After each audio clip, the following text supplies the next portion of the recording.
Just like each and every family that we are honored to serve, each community we serve is unique and special in their own way.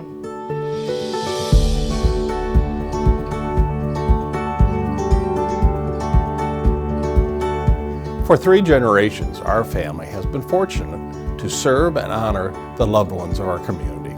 Collectively, our communities offer us a wonderful place to call home, but celebrating each one individually and bringing to light what makes them exceptional is what we're most interested in today.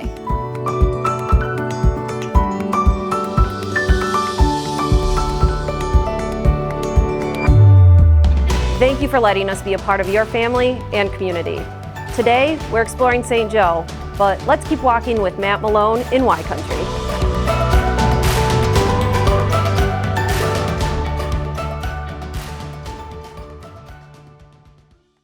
What does Miami have to do with St. Joseph, Michigan?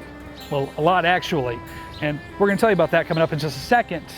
But first we have to start walking in Y Country right here downtown St. Joe, because there really is so much to do and a lot of shopping opportunities, a lot of restaurant opportunities, and a lot of great views. Now, one of the great places you can get a great view here in St. Joe is the Bluff, obviously, but you might recognize this area a little bit more in the Christmas and holiday season when it's all decorated with tons of lights and tons of different colors. But the rest of the year, we see these monuments honoring those military veterans that have served our country selflessly. As an example, this Vietnam Memorial right here at the Bluff, downtown St. Joseph. Now, as we look over the Bluff, we see Silver Beach. Well, it's no secret, Silver Beach has been a tourist attraction here in St. Joe for a long time, bringing people from all over. However, you may not know, it's been bringing people here for over 200 years, since 1891, when the development of the Silver Beach Amusement Park was taking place. Now, the Silver Beach Amusement Park would bring in people for roller coasters, live music, the dance hall, bowling alleys, and of course, the iconic carousel. Everybody knows the carousel, right? Now, as we talk about the amusement park, it actually brought in a lot of big names, including Boxing Hall of Famer Tommy Ryan, who used to go a couple rounds here back in 1905.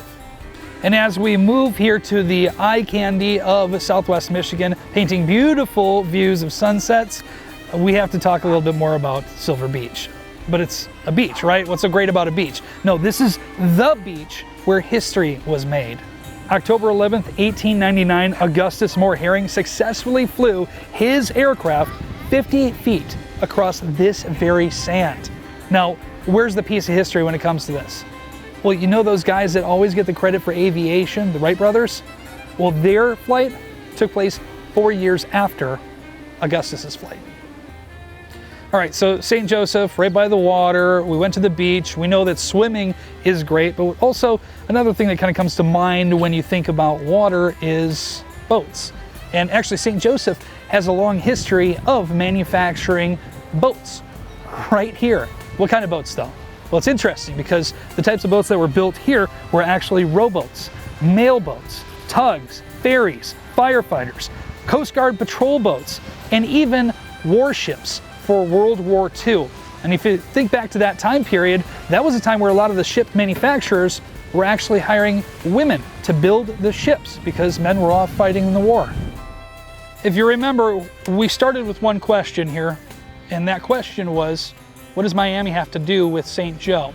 Well, first and foremost, we have to incorporate Benton Harbor too, because it's really hard to tell the story and the history of St. Joe without including Benton Harbor, as they share a shoreline with Lake Michigan and the St. Joe River. But St. Joe River is kind of what we're talking about right now when it comes to Miami. Now, Miami, you hear that, you might think, I don't know, dolphins or Dan Marino or dance clubs or tanning oil, but none of that actually is related at all. Miami was actually the name that was given to this river by the European settlers back in the 1600s, naming it after the Native Americans that lived in this region. Now, Fort Miami was actually the first fort that was built here in this area, not to be confused with Fort St. Joe, which was actually in present-day Niles.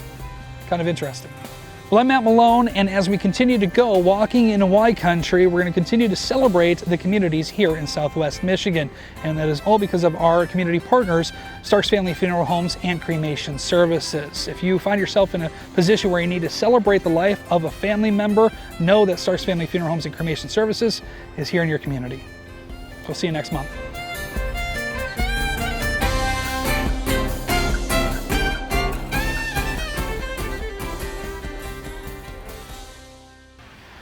Man, I have been walking all day and my feet are killing me. I'm gonna get some insoles.